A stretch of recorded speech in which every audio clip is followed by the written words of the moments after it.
किशोर जी पिछले 5 सालों से अपने बड़े से मकान में अपनी बेटी के साथ हंसी खुशी रह रहे थे। उनकी उम्र अब 60 को पार कर चुकी थी और बेटी ऋतु अब 27 साल की होने को थी।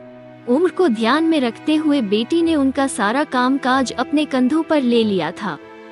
ऋतु अपने हर काम में बहुत अच्छी थी, जितने अच्छे से वो अपने पापा, घर और उनके कारोबार का ध्यान रखती थी, शायद ही कोई और रख पाता।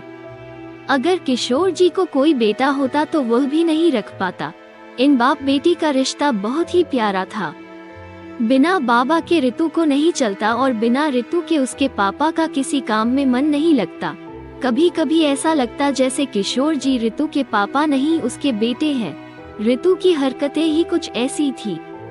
पापा को सुबह जल्दी उठकर जबरदस्ती वॉकिंग के लिए भेजना हो या छोटे बच्चों को जैसे दवाइयाँ पिलाना हो, वैसे ही पापा को दवाइयाँ खिलानी हो, तो ऋतु का बर्ताव अपने पापा के साथ बिल्कुल वैसे ही था जैसे किसी माँ का अपने बच्चे के साथ होता है।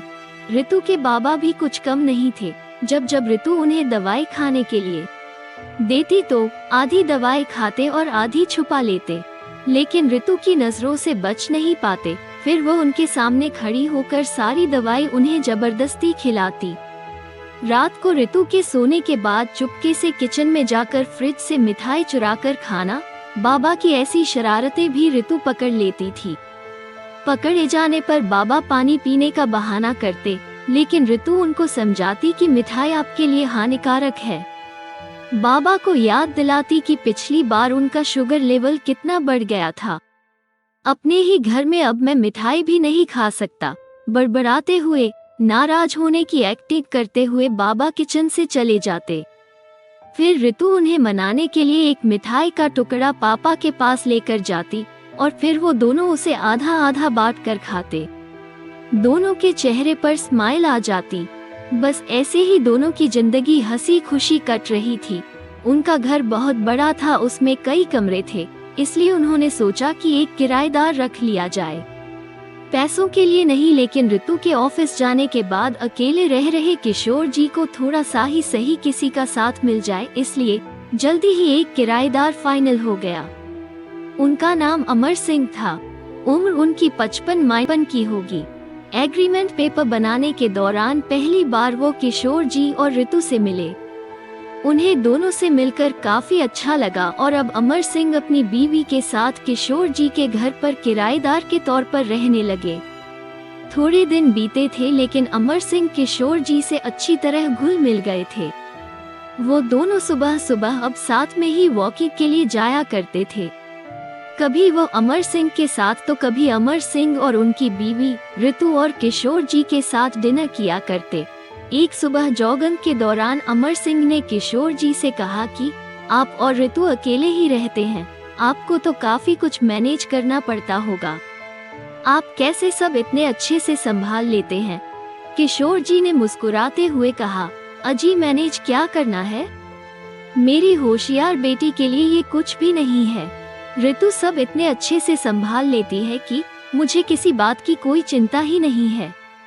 अमर सिंह ने अपना विचार बताते हुए कहा कि हाँ वह तो ठीक है, लेकिन जब ऋतु ससुराल चली जाएगी तब आपके लिए ये सब मैनेज करना बड़ा मुश्किल हो जाएगा। आपका कोई बेटा भी तो नहीं है और आप अकेले ही इतने बड़े घर में रहते हैं। किशोर जी के चेहरे के हाव भाव बदल गए। वो अमर सिंह से कुछ कहना चाहते थे लेकिन नहीं कहा और बात बदलने के लिए उनसे पूछा, खैर वो सब जाने दीजिए, आपके कितने बच्चे हैं? अमर सिंह ने छाती चौड़ी करते हुए कहा, मेरे 2 बच्चे हैं, दोनों ही लड़के हैं और दोनों ही अमेरिका में रहते हैं। किशोर जी को लगा जैसे अमर सिंह उन्हें ताना मार रहे हो, लेकिन फिर भी उन्होंने कुछ नहीं कहा और वो जॉगिंग करके अपने घर लौट आए। कुछ दिन बीते, किशोर जी ने अमर सिंह को अपने साथ खाने के लिए बुलाया, क्योंकि अमर सिंह की पत्नी किसी काम से बाहर गई थी और वे अकेले थे। अमर सिंह, किशोर जी और ऋतु डाइनिंग टेबल पर बैठकर खाना खा रहे थे। पहला निवाला खाते हैं अमर सिंह ने खाने की तारीफ करते हुए कहा, ऋतु बेटा तुमने आज खाना बहुत अच्छा बनाया है। किशोर जी ने गर्व महसूस करते हुए कहा, हाँ मेरी बेटी बहुत अच्छा खाना बनाती है। अमर सिंह जी बोल पड़े, ये तो बड़ी अच्छी बात है। उसके ससुराल वाले बड़े खुश रहेंगे। ऋतु उनसे कुछ कहना चाहती थी, लेकिन किशोर जी ने उसे रोक दिया और बात बदलने के लिए ऋतु से पूछा, कारोबार कैसा चल रहा है? कोई दिक्कत तो नहीं हो रही? ऋतु ने कारोबार की सारी जानकारी और स्थिति अपने पापा को बताई, जिसे अमर सिंह भी सुन रहे थे और वह प्रभावित होकर बोले, वाह ऋतु बेटा, मानना पड़ेगा जिस तरह से तुम सारा कारोबार संभाल रही हो। तुम किशोर जी की बेटी नहीं बेटा हो बेटा।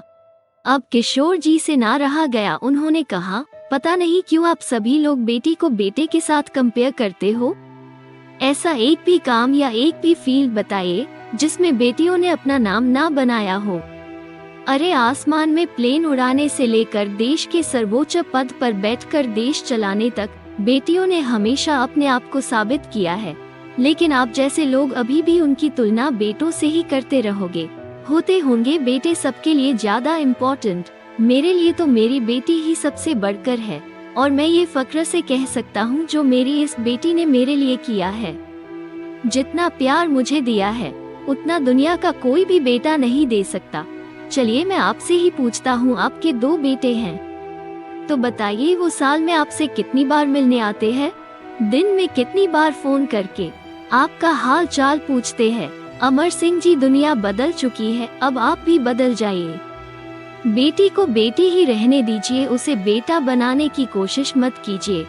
अमर सिंह जी किशोर जी की इन बातों का जवाब न दे सके और उनको अपनी गलती का एहसास हो गया। आप जब भी किसी बेटी का सम्मान करेंगे तो एक बेटी की तरह ही करना। ऐसा कभी मत कहना कि तुम बेटी नहीं बेटा हो। अगर आपको कहानी अच्छी लगी तो चैनल को सब्सक्राइब करके और वीडियो को लाइक करके आपका स्नेह प्यार जरूर बताएं। मिलते हैं अगली वीडियो में, तब तक के लिए राधे राधे।